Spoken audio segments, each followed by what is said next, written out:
दोस्तों ऐसे तो आधार सर्टिफिकेट जो होता है वो दो प्रकार के होता है। पहला होता है सुपरवाइजर सर्टिफिकेट और दूसरा होता है ऑपरेटर की सर्टिफिकेट। आपको पता होगा ऑपरेटर की सर्टिफिकेट में सिर्फ आप आधार कार्ड में अपडेट का काम कर सकते हैं, जैसे कि नाम, date of birth, address, mobile number, ये सब जितने भी काम होते हैं वो ऑपरेटर वाले सर्टिफिकेट से कर सकते हैं। दूसरा होता है यहाँ पे आधार सर्टिफिकेट, जो सुपरवाइजर की सर्टिफिकेट होती है, वहां पे आप आधार कार्ड नया बना सकते हैं और आधार कार्ड में जितने भी काम होते हैं वो भी कर सकते हैं और आधार कार्ड में अपडेट का भी काम कर सकते हैं। मतलब इतनी सारी यहां पे आपको फायदे मिलने वाले हैं। ठीक है, यहां पे दोस्तों सर्टिफिकेट भी दो प्रकार के होते हैं। पहला होता है आधार सेंटर खोलने के लिए एक सर्टिफिकेट होता है और एक होता है कि आधार सेंटर खोलने के लिए भी वो सर्टिफिकेट जरूरी है जहां पे आधार का जानकारी आपके पास होनी चाहिए। और दूसरा होता है कि अगर आधार सेंटर आप खोल देते हैं उसके पास भी एक सर्टिफिकेट की जरूरत पड़ती है। तो यहाँ पे हम दो सर्टिफिकेट के बारे में बताएंगे और दोनों जो होने वाली है वो आधार की ही सर्टिफिकेट होने वाली है।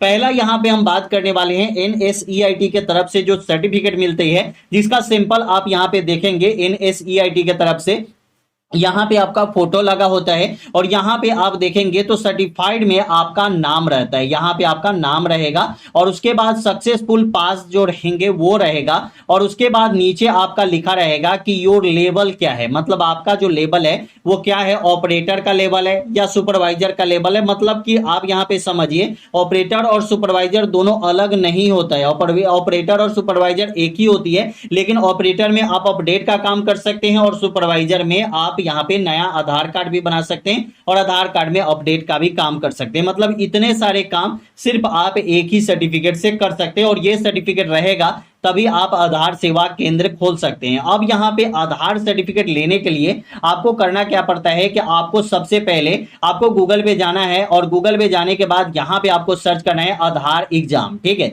जैसे ही दोस्तों आधार एग्जाम सर्च करेंगे तो फर्स्ट में ही एनएसईआईटी की तरफ से यहाँ पे वेलकम टू लॉगिन पेज का ऑप्शन आएगा, यहाँ पे आपको क्लिक कर देना है। जब दोस्तों यहाँ पे आप क्लिक करते हैं, क्लिक करने के बाद यहाँ पे आपको यूजर आईडी और पासवर्ड आपसे मांगा जाता है। तो आपके पास यूजर आईडी और पासवर्ड नहीं होता है, तो यूजर आईडी जब पासवर्ड आपके पास नहीं होगा तो यहाँ पे आपको क्रिएट नाउ का एक ऑप्शन आएगा, यहाँ पे आपको क्लिक करना है। जब दोस्तों यहाँ पे क्लिक करेंगे तो यहाँ पे अपलोड एक्सएमएल फाइल आपसे मांगा जा रहा है और उसके बाद यहाँ पे शेयर कोड आपसे मांगा जा रहा है। तो जो आप आधार के ऑफिशियल वेबसाइट से जाकर डाउनलोड करेंगे अपना एक्सएमएल फाइल, वहीं से आप यहाँ पे शेयर कोड भी डाल के यहाँ पे जो आपका एक तरह से पासवर्ड हो जाता है, जिससे कि आपका आधार का जो एक्सएमएल फाइल होता है वो खुल सके। ठीक है, उसके बाद यहाँ पे जैसे ही ये डालेंगे तो यहाँ पे आपको सबमिट का ऑप्शन आएगा, सबमिट करेंगे और उसके बाद अप्लाई करने का पूरा ऑप्शन आपको यहाँ पे आ जाएगा। अप्लाई करने में आपको यहाँ पे जो एड्रेस आपका है वो एड्रेस डाल देंगे, अपना फोटो ये सब अपलोड कर देंगे।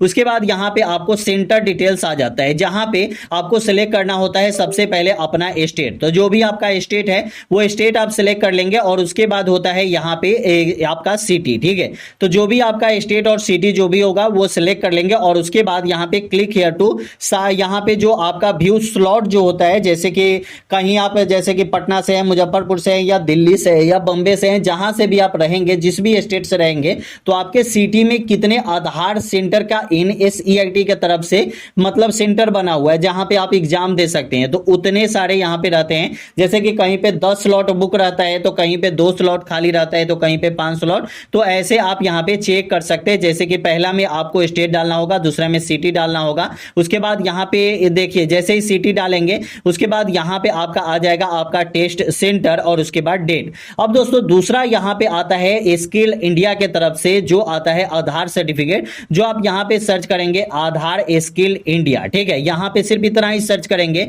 आधार स्किल इंडिया पोर्टल। जैसे ही आप यहाँ पे सर्च करेंगे फर्स्ट ऑप्शन आपको यहाँ पे आ जाएगा SIDH skill India digital hub admin portal. तो यहाँ पे आपको क्लिक कर देना होगा। जब दोस्तों यहाँ पे क्लिक करेंगे तो डायरेक्ट आप यहाँ पे आ जाएंगे। यहाँ पे देख सकते हैं welcome to Aadhaar training and testing certification portal. यहाँ पे आप जैसे आएंगे तो यहाँ पे सर्टिफिकेट का ये एक पोर्टल बनाया गया है जहां से आपको सर्टिफिकेट प्रोवाइड कराई जाती है। यहाँ पे जैसे ही आप यहाँ पे ट्रेनिंग लेंगे, जैसे ही आप यहाँ पे एग्जाम देंगे, वैसे ही आपको यहाँ पे सर्टिफिकेट मिल जाएगी। मतलब अभी के अभी आप यहाँ पे एग्जाम देंगे और ट्रेनिंग लेंगे, अभी के अभी आपको सर्टिफिकेट मिल जाएगा। उसके बाद ये दोनों के लिए जरूरी है। अगर आपने फ्रेशर है, जैसे कि आप आधार सेंटर खोलना चाहते हैं, तो आपके लिए भी ये जरूरी है। अगर आपने आधार सेंटर खोला है रिफ्रेशर, तो आपके लिए भी ये जरूरी है। Training for enrolment of update operator, ठीक है, मतलब कि यहाँ पे अपडेट का और यहाँ पे आपको इनरोलमेंट का, मतलब नया आधार कार्ड बनाने का और आधार कार्ड में अपडेट करने का भी ऑप्शन यहाँ पे दिया गया है कि इसके लिए भी आपको यहाँ पे सिखाया जाएगा, ठीक है। तो यहाँ पे क्या करना है कि आपको रजिस्ट्रेशन करना है। रजिस्ट्रेशन पे क्लिक करेंगे।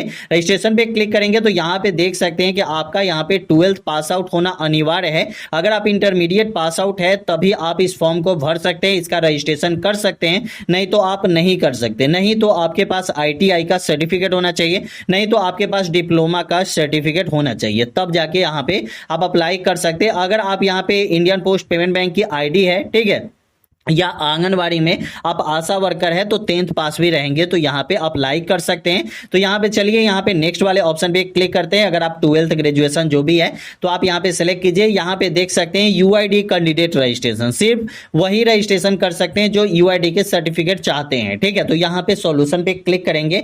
यहाँ पे मिस्टर एंड मिसेज सेलेक्ट करेंगे। आपका जो नाम है वो नाम आप यहाँ पे पूरा नाम दे देंगे, उसके बाद पापा का नाम दे देंगे, उसके बाद डेट ऑफ बर्थ दे देंगे, उसके बाद जेंडर आप यहाँ पे सेलेक्ट कर लेंगे, जो भी जेंडर है। उसके बाद कैटेगरी पे सिलेक्ट करेंगे, आप जनरल, OBC, SC ST जिससे भी आते हैं वो आप सिलेक्ट करेंगे। उसके बाद यहाँ पे आपको ईमेल ID अपना दे देना है। उसके बाद यहाँ पे आपको मोबाइल नंबर अपना देना है और वेरीफाई कर लेनी है, ठीक है। ईमेल ID और मोबाइल नंबर देना बहुत जरूरी है, क्योंकि जब भी आप यहाँ पे लॉग इन करेंगे तो आपका अगर पासवर्ड भूल जाते हैं तो आपके ईमेल ID और मोबाइल नंबर से ही आपका दोबारा फॉरगेट पासवर्ड कर सकते हैं, ठीक है। तो यहाँ पे दोस्तों आपको यहाँ पे अपना मोबाइल नंबर वेरीफाई करवाना होगा। उसके बाद एजुकेशन क्वालिफिकेशन जो आपकी होनी चाहिए वो होनी चाहिए मिनिमम आपका 12th। तो यहाँ पे 12th डालेंगे तो देख सकते हैं 12th में आप यहाँ पे 12th ग्रेड पास आउट है, या 12th डिप्लोमा आपने किया है, या 12th आपने ITI किया है, 12th क्लास पास आउट है, तो यहाँ पे आप इस फॉर्म को भर सकते हैं। मैंने अगर सिंपल 12th पास आउट किया है तो यहाँ पे 12th सेलेक्ट कीजिए और उसके बाद यहाँ पे जो भी आपका डॉक्यूमेंट है, जैसे कि मार्कशीट हो गई,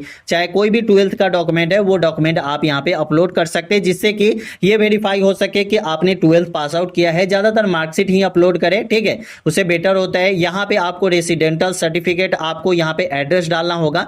तो जो भी आपका रेसिडेंटल एड्रेस है, मतलब घर का जो एड्रेस है, वो आप यहाँ पे दे दीजिए। यहाँ पे पूरा एड्रेस दे दीजिए, पिन कोड दे दीजिए, उसके बाद स्टेट दे दीजिए, डिस्ट्रिक्ट अपना दे दीजिए। उसके बाद यहाँ पे आपका इंडिविजुअल KYC अपना करवा लीजिए, नो योर कस्टमर, ठीक है, मतलब अपना KYC यहाँ पे इंडिविजुअल अगर आप है तो यहाँ पे KYC करवाना आपको जरूरी है। आपको आधार नंबर देके वेरीफाई कर लेंगे, आपका KYC यहाँ पे कंप्लीट हो जाएगा, ठीक है। उसके बाद जब दोस्तों नीचे आएंगे तो यहाँ पे एथोराइड लेटर चाहिए। एथोराइड लेटर क्या होता है?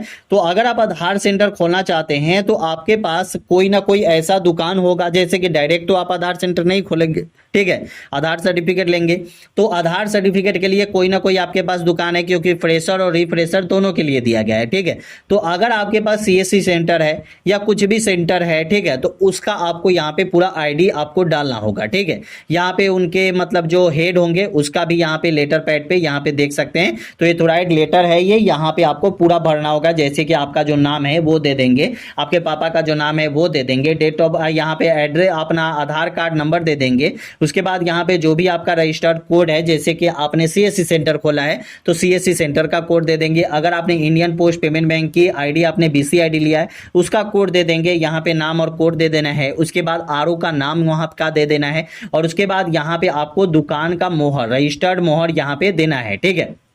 या जहां से भी आपने ID लिया है, जहां पे RO का नाम आप दे रहे हैं, उनसे भी यहाँ पे मोहर आप मरवा लेंगे और उसके बाद यहाँ पे फोटो लगा के और सिग्नेचर कर लेंगे, क्रॉस सिग्नेचर। तो ये आपका एथोराइड लेटर हो जाता है और उसके बाद यहाँ पे आपको अपलोड करके और यहाँ पे आई एग्री क्लिक करके सबमिट करेंगे। उसके बाद फॉर्म भरेंगे और उसके बाद यहाँ पे आधार रजिस्ट्रेशन, आप यहाँ पे सर्टिफिकेट रजिस्ट्रेशन कर सकते हैं, मतलब कि आधार का सर्टिफिकेट लेने के लिए यहाँ पे रजिस्ट्रेशन कर सकते हैं। तो ये हो गई कि आधार, अगर आप आधार का सर्टिफिकेट लेना चाहते हैं, सुपरवाइजर या ऑपरेटर की सर्टिफिकेट, तो डायरेक्ट आप यहाँ पे NSEIT के वेबसाइट पे भी जाके ले सकते हैं और यहाँ पे एक सर्टिफिकेट मिलता है आपको स्किल इंडिया की तरफ से, यहाँ से भी आप अप्लाई कर सकते हैं। तो कैसी लगी वीडियो कमेंट में जरूर बताइएगा। वीडियो अच्छा लगा तो चैनल को सब्सक्राइब कर लीजिएगा। फिर मिलते हैं अगले वीडियो में।